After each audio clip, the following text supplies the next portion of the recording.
سبحان الله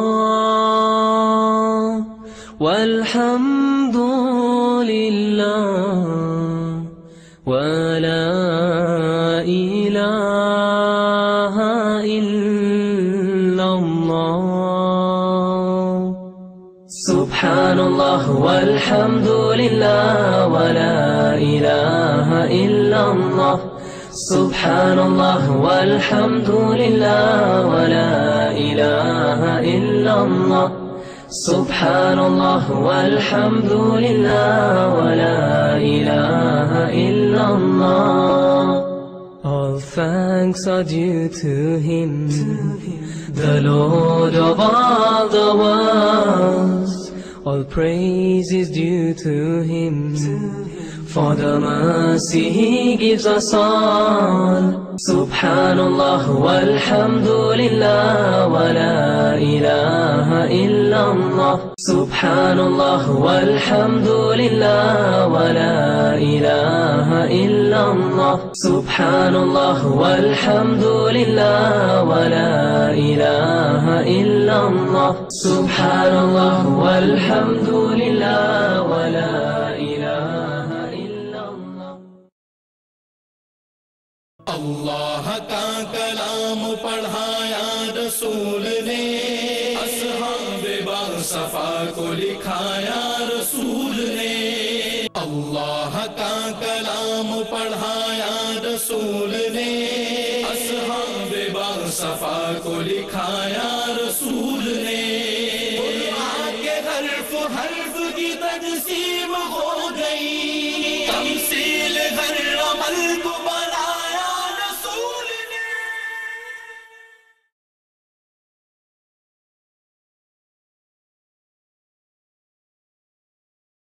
بسم اللہ الرحمن الرحیم. بسم اللہ الرحمن الرحیم. قل هو اللہ احد. قل هو اللہ احد. اللہ الصمد. اللہ الصمد. لم یلد ولم یولد. لم یلد ولم یولد. ولم يكن له كفوا أحد. ولم يكن له كفوا أحد. الحمد لله رب العالمين والصلاة والسلام على سيد الأنبياء والمرسلين. أما بعد، أعوذ بالله من الشيطان الرجيم. بسم الله الرحمن الرحيم.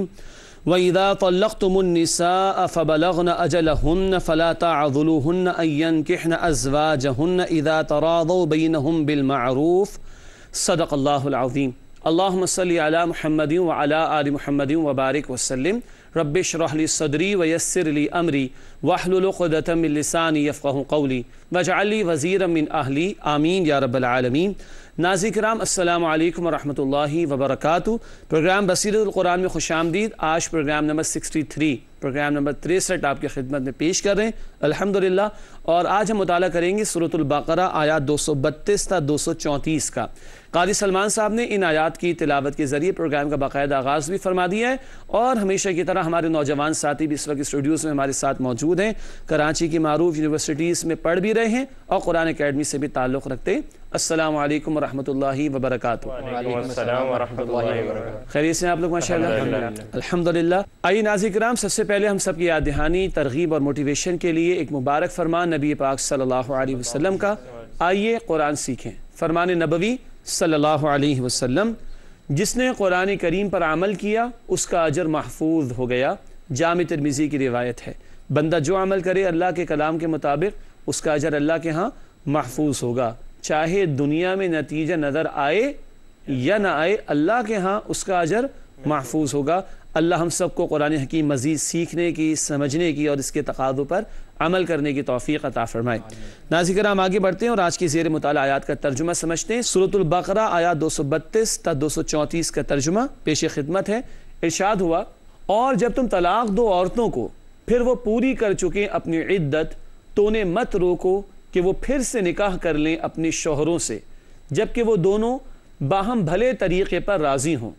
اس سے نصیحت کی جاتی ہے اسے جو تم میں سے ایمان رکھتا ہے اللہ اور آخرت پر.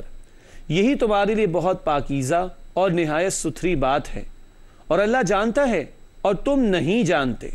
اور مائیں دودھ پلائیں اپنی اولاد کو پورے 2 سال، یہ مدت اس کے لیے ہے جو پورا کرنا چاہتا ہے دودھ پلانے کی مدت، اور جس کا بچہ ہے اس کے ذمے ہے کھانا ان ماؤں کا اور ان کا لباس مناسب طریقے سے۔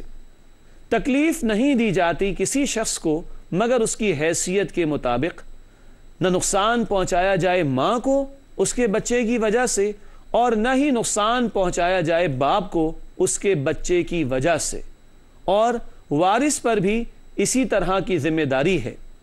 اور اگر وہ دونوں ارادہ کر لیں دودھ چھڑانے کا اپنی مرضی اور مشورے سے تو ان دونوں پر کوئی گناہ نہیں ہے، اور اگر تم چاہو کہ تم دودھ پلواؤ کسی دایا سے اپنی اولاد کو تو بھی تم پر کوئی گناہ نہیں ہے، جبکہ تم پورا ادا کر دو دایا کو جو بھی تم نے دینا طے کیا ہے مناسب طریقے سے، اور اللہ کی نافرمانی سے بچتے رہو، اور جان لو کہ یقیناً اللہ دیکھنے والا ہے اسے جو کچھ تم کر رہے ہو۔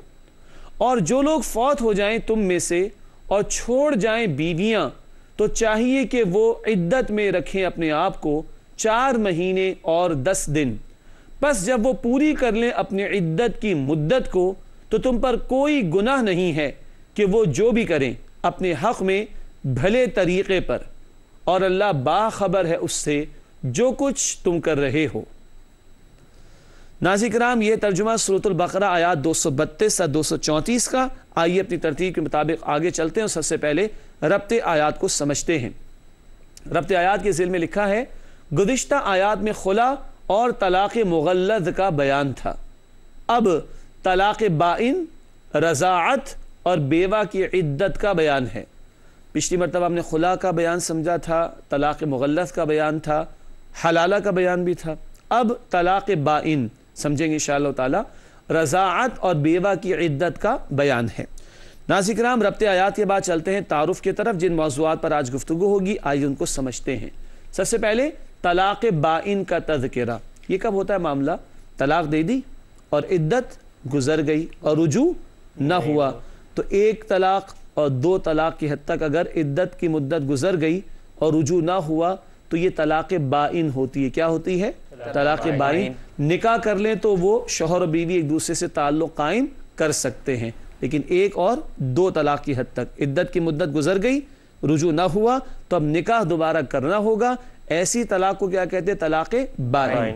طلاق بائن کا تذکرہ۔ دوسری بات، رضاعت کے حوالے سے ہدایات، یعنی بچے کو دودھ پلانے سے متعلقہ امور، رضاعت کے حوالے سے ہدایات۔ اور تیسری بات، بیوہ کی عدت کا بیان ہے، کس قدر مدت ہے اس کی؟ 4 مہینے 10 دن، اس کا بیان آیا تھا، انشاءاللہ آگے مزید سمجھیں گے۔ ناظرین کرام، تعارف کے بعد آیات کا تجزیہ کرتے ہیں۔ آئیے اپنے نوجوان ساتھیوں سے پوچھیں کہ یہ آیات کا تجزیہ، اس کا مطلب کون بتائے گا بھائی؟ اس کا کیا مطلب ہے؟ آیات کا تجزیہ مطلب اس کی تشریح جو ہے۔ ٹھیک ہے، آیات کا تجزیہ سے ایک مراد تو ہے اس کی تشریح، یعنی اس آیت میں کیا بیان آئے گا اس کا ایک پوائنٹ ہے جو ہمارے سامنے موجود ہوتا ہے، تاکہ ایک خاکہ ہمارے ذہن میں بیٹھ جائے، ایک ڈھانچہ، خاکہ کہہ لیجئے، اسکیچ ہمارے ذہن میں قائم ہو جائے اور اس کو بھی تشریح کرتے ہوئے ہم بھرنے کی کوشش کریں۔ تو آیات کے تجزیے سے مراد ان آیات کا جو جسٹ ہے، ایک مین پوائنٹ ہے، اس کو یہاں ہم نقل کرتے ہیں۔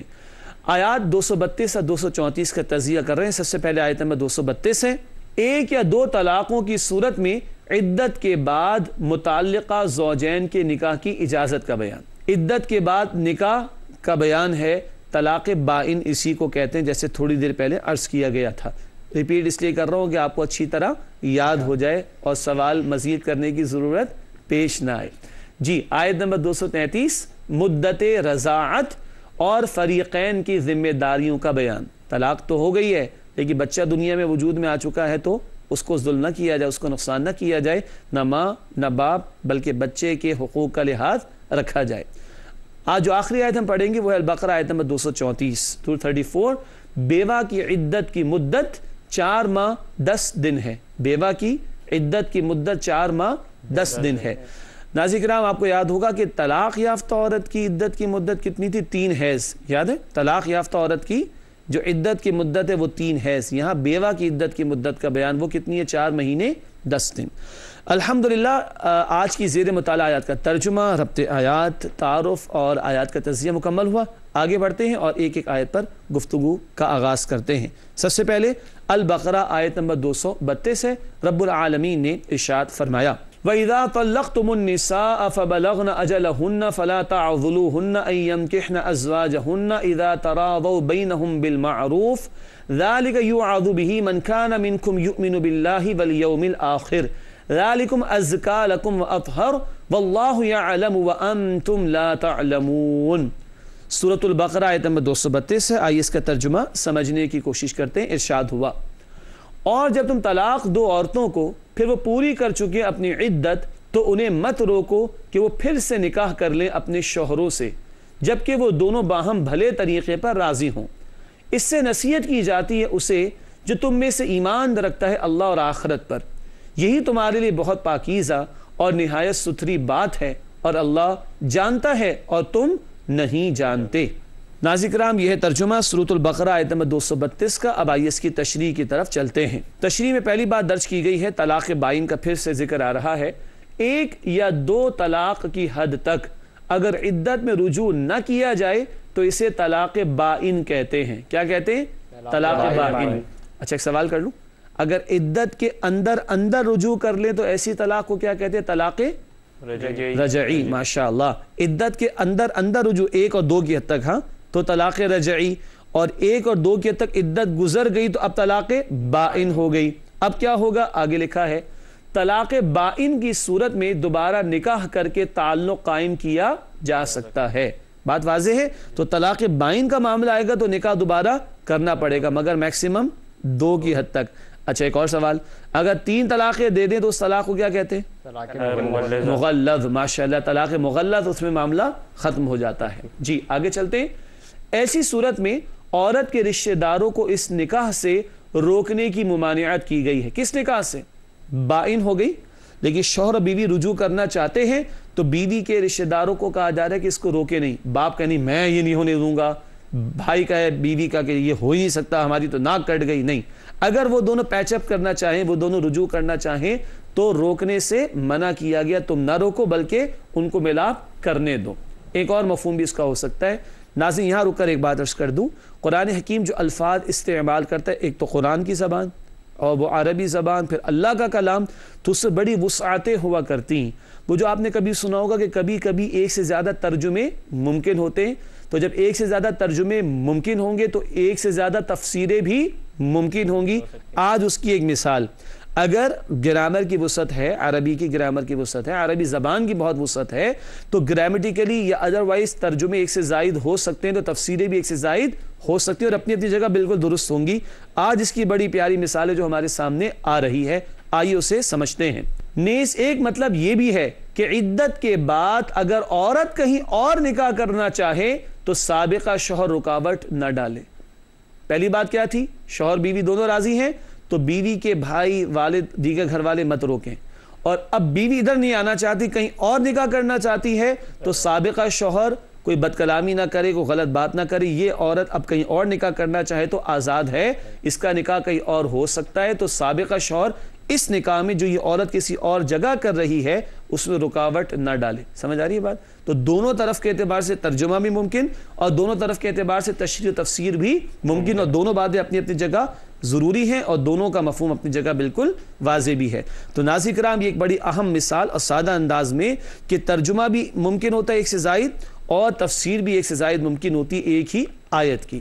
اگلی بات لکھی ہے ایمان والے ہی ان تقاضوں پر عمل کرتے ہیں۔ یہ ہے بہت قیمتی بات کہ دیکھو یہ تمہارے لیے پاکیزہ تر ہے اور یہ تمہارے لیے ستھرا بھی ہے، اور یہ وصیت کس کو کی جا رہی؟ جو اللہ اور آخرت پر ایمان رکھتا ہو، تو ایمان والے ہی ان تقاضوں پر عمل کرتے ہیں۔ کبھی کبھی لوگ کہتے ہیں یہ ہدایت ہے دین کی۔ ارے بھائی یہی ہدایات ہے دین کی۔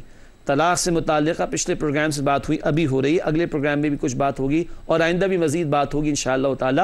آج مسئلہ یہ کہ ہم نے قرآن کو سمجھ کر پڑھا نہیں، یا پڑھا مگر سمجھا نہیں، یا دل میں اتارا نہیں، اور اس کے تقاضوں پر عمل کرنے کو لوگ آمادہ نہیں.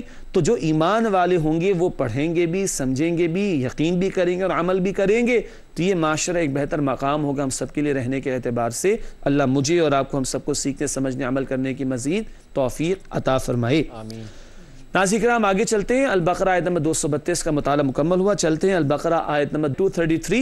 آئیے سمجھتے ہیں. ارشاد ہوا والوالدات يرضعن اولادهن حولين كاملين لمن اراد ان يتم الرضاعه وعلى المولود له رزقهن وكسوتهن بالمعروف لا تكلف نفس الا وسعها لا تضار والدة بولدها ولا مولود له بولده وعلى الوارث مثل ذلك فإن أراد فصالا عن تراض منهما وتشاور فلا جناح عليهما وإن أردتم أن تسترضعوا أولادكم فلا جناح عليكم إذا سلمتم ما آتيتم بالمعروف واتقوا الله واعلموا أن الله بما تعملون بصير. سورۃ البقرہ آیت نمبر 233 ہے. آئیے ناظرین کرام اس کا ترجمہ سمجھتے ہیں. اور مائیں دودھ پلائیں اپنی اولاد کو پورے 2 سال. یہ مدت اس کے لیے ہے جو پورا کرنا چاہتا ہے دودھ پلانے کی مدت، اور جس کا بچہ ہے اس کے ذمے کھانا ان ماؤں کا اور ان کا لباس مناسب طریقے سے. تکلیف نہیں دی جاتی کسی شخص کو مگر اس کی حیثیت کے مطابق. نہ نقصان پہنچایا جائے ماں کو اس کے بچے کی وجہ سے اور نہ ہی نقصان پہنچایا جائے باپ کو اس کے بچے کی وجہ سے. اور وارث پر بھی اسی طرح کی ذمہ داری ہے. اور اگر وہ دونوں ارادہ کر لیں دودھ چھڑانے کا اپنی مرضی اور مشورے سے تو ان دونوں پر کوئی گناہ نہیں ہے. اور اگر تم چاہو کہ تم دودھ پلواؤ کسی دایا سے اپنی اولاد کو تو بھی تم پر کوئی گناہ نہیں ہے، جبکہ تم پورا ادا کرو دایا کو جو بھی تم نے دینا طے کیا ہے مناسب طریقے سے. اور اللہ کی نافرمانی سے بچتے رہو اور جان لو کہ یقیناً اللہ دیکھنے والا ہے اسے جو کچھ تم کر رہے ہو. ناظرین کرام یہ ہے ترجمہ سورۃ البقرہ آیت نمبر 233 کا. اس کی تشریح انشاءاللہ ضرور سمجھیں گے، مگر آئیے البقرہ آیت نمبر 233 کی تشریح کی طرف چلتے ہیں. سب سے پہلی بات رضاعت سے متعلق احکامات کا بیان. رضاعت کا مطلب ہوتا ہے دودھ پلانا. دودھ پلانا بچے کو، اس سے متعلقہ امور کے بارے میں رہنمائی عطا کی گئی ہے. اگلی بات مدت رضاعت زیادہ سے زیادہ 2 سال بیان کی گئی ہے. یہ میکسیمم سائیڈ ہے. زیادہ سے زیادہ دودھ پلانے کی مدت 2 سال اس مقام پر قرآن حکیم نے بیان فرمائی ہے. اب آپ غور کیجئے گا، طلاق کے مسائل چل رہے ہیں اور اس دوران ناچاقیاں بھی ہوں گی، ناخوشگوار ماحول بھی ہوگا اور بڑے انفیوریبل حالات بھی ہوں گے. بچہ دنیا میں آ گیا، اس کا کوئی قصور ہے؟ اس کا حق نہ مارا جائے. اور بچے کا ایک بہت بڑا حق یہ ہے کہ اس کو اس کی ماں کی وجود سے غذا کی فراہمی، جو فطری انداز سے غذا رب العالمین نے پیدا فرمائی، وہ اس کو فراہم کی جائے. اولاً یہ ہے جس پر اب توجہ آپ دیکھیے گا کس طرح قرآن دلاتا ہے. تو 2 سال کی مدت رضاعت کے حوالے سے بیان کی گئی. اگلی بات طلاق یافتہ بیوی پر بچے کو دودھ پلانے اور بچے کے والد پر اخراجات کی ذمہ داری ہے. ماں دودھ پلانے سے انکار نہ کرے اور باپ اخراجات دینے سے انکار نہ کرے. دودھ پلانے کی مدت کے دوران یہ ماں کی جو اخراجات ہیں یہ باپ کے ذمے ہوں گے، بچے کے والد کے ذمے ہوں گے. اگلی بات والد کی وفات کی صورت میں یہ ذمہ داری اس کے ورثاء پر ہوگی. ایک شخص کا انتقال ہو گیا تو اس کا بھائی تو ہوگا، یعنی بچے کا چچا تو ہوگا، تایا تو ہوگا. اب یہ جو ورثاء ہیں ان پر ذمہ داری عائد ہو جائے گی. اس میں پروٹیکشن کس کی ہو رہی ہے؟ بار بار بچے کی. ناظرین نوٹ کیجئے، پروٹیکشن کس کی ہو رہی ہے؟ بچے کی. اس جان کو محفوظ رکھنا ہے اور اتنی باریک بینی کے ساتھ قرآن یہ احکامات عطا کر رہا ہے. ذرا غور فرمائیے. اگلی بات باہمی مشاورت سے مدت رضاعت کی تکمیل سے پہلے بھی دودھ چھوڑایا جا سکتا ہے. 1.5 سال کے اندر، 1.25 سال کے اندر، جو بھی صورت بنتی ہے باہمی مشاورت سے یہ فیصلہ کیا جا سکتا ہے. اگلی بات بچے کی ماں کے علاوہ کسی اور عورت سے دودھ پلایا جا سکتا ہے بشرطے کہ معاوضہ ادا کیا جائے. کسی اور خاتون سے اگر دودھ پلوانے کی کوشش، دایا جسے کہہ دیتے ہیں یا دائی بھی جسے ہمارے کہہ دیتے ہیں، اگر کسی اور عورت سے دودھ پلوایا جا رہا ہے تو تو بہرحال اس کے بھی اخراجات ادا کرنے ہوں گے. کیوں بھائی ایک عورت ذات کچھ کھائے گی پیے گی تو جسم میں توانائی ہوگی تو کسی بچے کو دودھ پلا سکے گی, تو وہ اخراجات اس کو ادا کرنا ہوں گے. اگلی اور آخری بات, خاص ہدایت ہے کہ رضاعت کے حوالے سے کسی فریق کے ساتھ زیادتی نہ کی جائے. نہ ماں پر ظلم ہو کہ دودھ تو پلوایا جائے اور اس کے اخراجات نہ دیے جائیں, نہ باپ پر ظلم ہو کہ اخراجات دے رہا ہو دودھ پلانے سے انکار کر دیا جائے, ایسا نہ ہو. اور اس سب میں اگین دوبارہ کہوں گا پروٹیکشن کس کی ہو رہی ہے؟ بچے کی. اور غور کیجئے بچے کے لیے ماں کا دودھ کس قدر اہم ہے. ایک زمانہ تھا جب یہ ہمارے نوجوان ساتھی شاید دنیا میں نہ آئے ہوں گے, ایک زمانہ تھا ناظرین کرام, پیلے رنگ کا ڈبہ, نیلے رنگ کا ڈبہ, براؤن رنگ کا ڈبہ اور رنگ برنگے ڈبے ہی ڈبے مارکیٹ میں ہوتے تھے. پھر کیا آیا, بڑے بڑے ہاسپٹل سے لکھ کے لگا دیا کہ بچے کے لیے اہم ترین غذا اس کی ماں کا دودھ ہے. لوٹ کے بدھو گھر کو آئیں گے, لوٹ کے بدھو گھر کو آئیں گے. اللہ ہمیں سمجھ دے اتنے ناخوشگوار معاملات میں کتنی خوبصورت رہنمائی, اور دنیا میں ایک جان آ چکی ہے, اس کی پروٹیکشن کس قدر بڑا ایک معاملہ ہے. قرآن اس کے بارے میں اتنی باریک بینی کے ساتھ یہ رہنمائی اور ہدایات ہمیں عطا فرماتا ہے. ناظرین کرام چلتے ہیں اس کے بعد البقرہ آیت نمبر 234 to 34 کے مطالعے کی طرف. رب العالمین نے ارشاد فرمایا وَالَّذِينَ يَتَوَفَّوْنَ مِنْكُمْ وَيَذَرُونَ أَزْوَاجًا يَتَرَبَّصْنَ بِأَنفُسِهِنَّ 4 أَشْهُرٍ وَعَشْرًا فَإِذَا بَلَغْنَ أَجَلَهُنَّ فَلَا جُنَاحَ عَلَيْكُمْ فِيمَا فَعَلْنَ فِي أَنفُسِهِنَّ بِالْمَعْرُوفِ وَاللَّهُ بِمَا تَعْمَلُونَ خَبِيرٌ. سورۃ البقرہ آیت نمبر 234 ہے. آئیے اس کا ترجمہ سمجھتے ہیں. ارشاد ہوا اور جو لوگ فوت ہو جائیں تم میں سے اور چھوڑ جائیں بیویاں تو چاہیے کہ وہ عدت میں رکھیں اپنے آپ کو 4 مہینے اور 10 دن. پس جب وہ پوری کر لیں اپنی عدت کی مدت کو تو تم پر کوئی گناہ نہیں ہے کہ وہ جو بھی کریں اپنے حق میں بھلے طریقے پر, اور اللہ باخبر ہے اس سے جو کچھ تم کر رہے ہو. ناظرین کرام یہ ترجمہ ہے سورۃ البقرہ آیت نمبر 234 کا. آئیے چلتے ہیں اس کی تشریح کی طرف. آئیے سب سے پہلے نقطہ پڑھتے ہیں. لکھا ہے اس آیت کی روشنی میں بیوہ خاتون کی عدت 4 ماہ اور 10 دن ہے. اچھا ایک سوال, یہ 4 ماہ 10 دن جنوری فروری کے حساب سے یا قمری تاریخ کے اعتبار سے؟ قمری تاریخ کے. ماشاءاللہ ماشاءاللہ, ہمارے دین کے بہت سارے احکامات وہ قمری تاریخ کے اعتبار سے طے ہوتے ہیں. تو 4 مہینے 10 دن قمری تاریخ کے اعتبار سے, یہ نوٹ کر لیجئے گا. اگلی بات, یہ عدت وفات ان عورتوں کے لیے بھی ہے جن کا شوہروں سے تعلق قائم نہیں ہوا, رخصتی کا معاملہ نہیں ہوا اور شوہر کا انتقال ہو گیا, تو یہ عدت وفات ان عورتوں کے لیے بھی ہے جن کا شوہروں سے تعلق قائم نہیں ہوا. اگلی بات ناظرین کرام نوٹ کیجئے گا, البتہ حاملہ عورت کی عدت وفات وضع حمل تک ہے. وضع حمل سے مراد بچے کی پیدائش. اگر یہ خاتون حاملہ یعنی پریگننٹ تھی اور بچے کی پیدائش ہو گئی تو ان کی عدت مکمل ہو جائے گی. اسی بات کو لکھا ہے البتہ حاملہ عورت کی عدت وفات وضع حمل تک ہے. ناظرین کرام یہ بڑے قیمتی نکات ہیں, توجہ سے سماعت بھی فرما لیجئے اور نوٹ بھی کر لیجئے ان کو. اگلی بات, عدت کے دوران بیوہ نہ نکاح کر سکتی ہے, وہ بھی حرام ہے, اور نہ ہی اسے کسی قسم کی زیب و زینت اختیار کرنی چاہیے, کیونکہ ایک بڑا غم کا معاملہ ہے. زوجین کا تعلق, شوہر بیوی کا تعلق بڑا گہرا تعلق ہوتا ہے, بڑا مضبوط تعلق ہوتا ہے, تو دین نے اس کا بھی لحاظ رکھا. لکھا ہے کہ عدت کے دوران بیوہ نہ نکاح کر سکتی ہے اور نہ ہی اسے کسی قسم کی زیب و زینت اختیار کرنی چاہیے. ناظرین کرام یہ الحمدللہ البقرہ آیت نمبر 234 کا بیان بھی مکمل ہوا. 3 آیات آج ہم نے سمجھی, البقرہ آیت 232, 233 اور 234. آئیے چلتے ہیں ہمارے نوجوان ساتھیوں کی طرف اور معلوم کرتے ہیں آج وہ ہم سے کیا سوالات کرنا چاہیں گے. جی عمر آپ سوال کریں گے. جی آج کے مطالعے میں بات سامنے آئی کہ فرمایا گیا کہ تکلیف نہیں دی جاتی کسی بھی نفس کو اس کی حیثیت کے مطابق, لیکن آج کل ہمارے معاشرے میں بہت سے لوگوں کو شکایت ہے کہ ہم سے فجر میں نہیں اٹھا جاتا, فجر کی جماعت کا معاملہ بڑا خراب ہے. اسی طرح بہت سے دیگر مسائل ہیں. تو اس بارے میں تو ہمیں اللہ کا واضح حکم نظر آ رہا ہے, لیکن لوگوں کے معاملے تو اس میں مزید وضاحت. ہاں یعنی کہ کسی کو تکلیف نہیں دی جاتی. تکلیف کا مطلب ذمہ دار بنانا, مگر اس کی وسعت اور کیپیسٹی کے مطابق. اچھا آپ سب کو الفاظ تو یاد ہوں گے سورہ البقرہ کی بالکل آخر میں, لا یکلف اللہ نفسا الا وسعها, یہ بھی وہی بات ہے.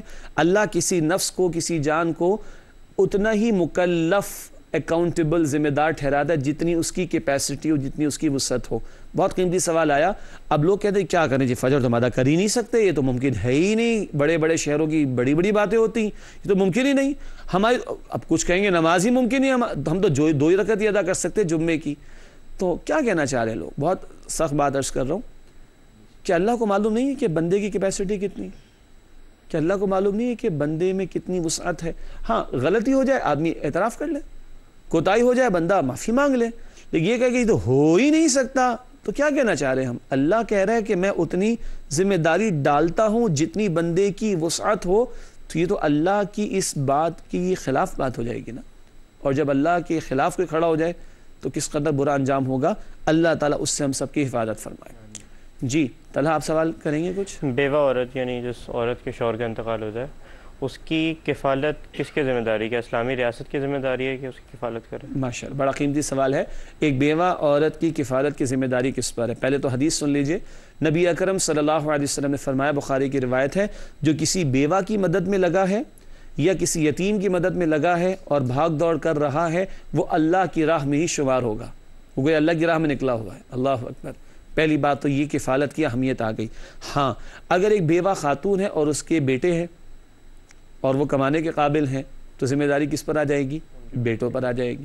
اگر بیٹے نہیں ہیں اور وہ اپنے گھر واپس آ جاتی ہے, یعنی اپنے ماں باپ کے گھر, اور باپ اگر زندہ ہے تو باپ کی ذمہ داری, باپ نہیں ہے تو بھائی کی ذمہ داری, بھائی بھی نہیں ہے تو چچا کی ذمہ داری, چچا نہیں ہے تو والدہ کی طرف سے مرد رشتہ دار ماموں کی ذمہ داری, اور اگر اوپر دادا ہیں یا نانا ہے تو ان کی ذمہ داری. وہ بھی نہ ہو تو اسلامی ریاست کی ذمہ داری, اور اسلامی ریاست اگر نہیں ہے تو اس کو قائم کرنا کس کی ذمہ داری؟ مسلمانوں کی ذمہ داری. تو پھر مسلمانوں کو ایسی خواتین کی کفالت کی ذمہ داری ادا کرنی چاہیے. صحیح؟ تو معاملہ ذات اور گھر سے لے کے ریاست تک جائے گا. یہ ہمارے دین کی رہنمائی, بڑی خوبصورت رہنمائی. گویا عورت کو اللہ نے ہر اعتبار سے پروٹیکشن عطا کی, بشرطے کہ اسلامی تعلیمات پر عمل کیا جا رہا ہو معاشرے میں.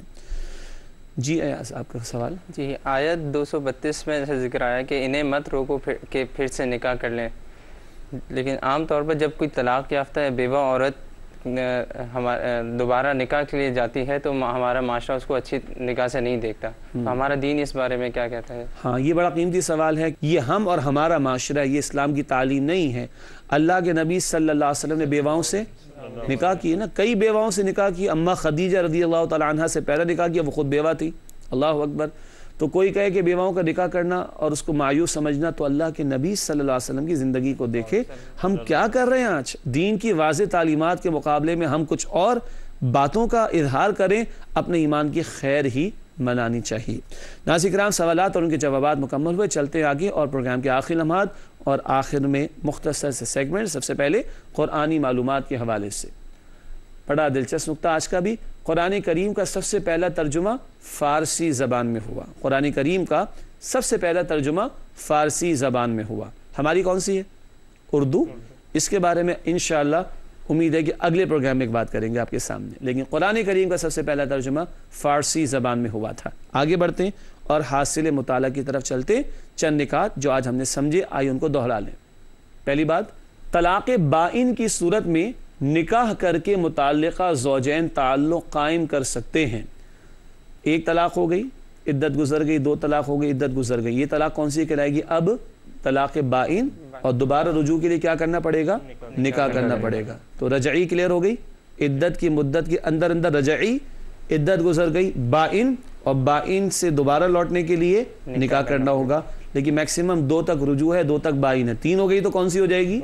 مغلظ. معاملہ ختم ہو جائے گا. ماشاءاللہ آپ لوگوں کو تو یہ اصطلاحات یاد ہوگی. ناظرین کرام, امید ہے آپ بھی سمجھ چکے ہوں گے ان اصطلاحات کو کم از کم. آگے چلتے ہیں.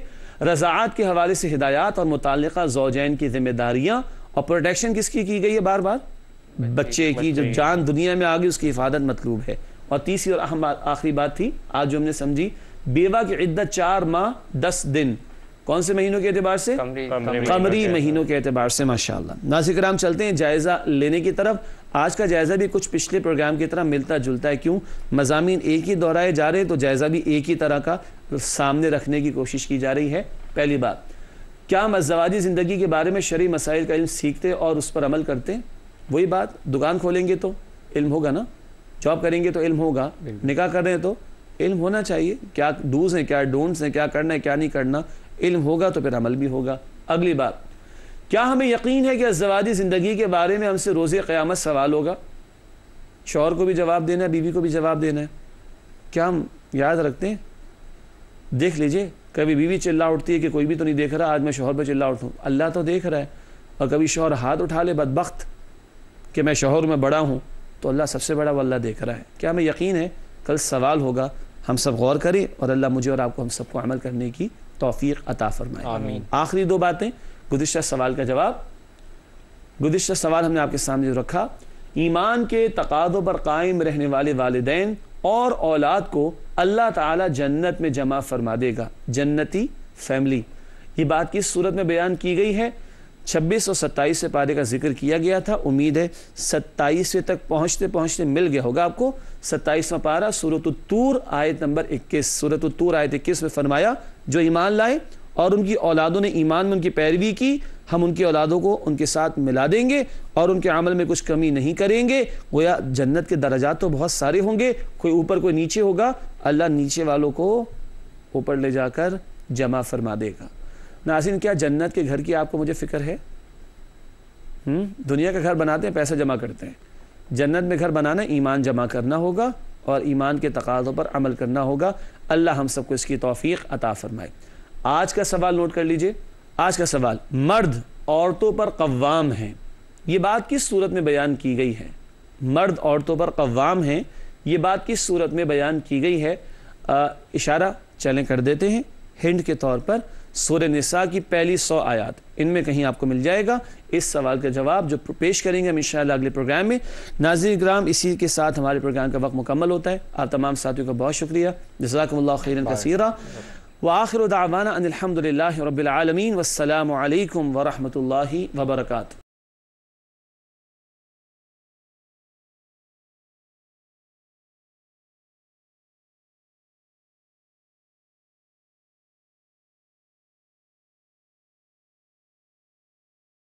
اللہ کا کلام پڑھا یا رسول نے, اصحاب باصفا کو لکھا یا رسول نے. اللہ کا کلام پڑھا یا رسول نے, اصحاب باصفا کو لکھا یا رسول نے.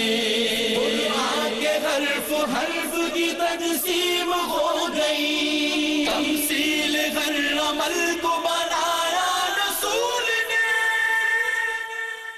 اللہ کا کلام پڑھا یا رسول نے, اصحاب باصفا کو لکھا یا رسول نے. قرآن کے حرف حرف کی تقسیم ہو گئی, تمثیل ہر عمل کو بنایا رسول نے. اللہ کا کلام پڑھا یا رسول نے, اصحاب باصفا کو لکھا یا رسول نے. قرآن کے حرف حرف کی تقسیم ہو گئی, تمثیل ہر عمل کو بنایا رسول نے.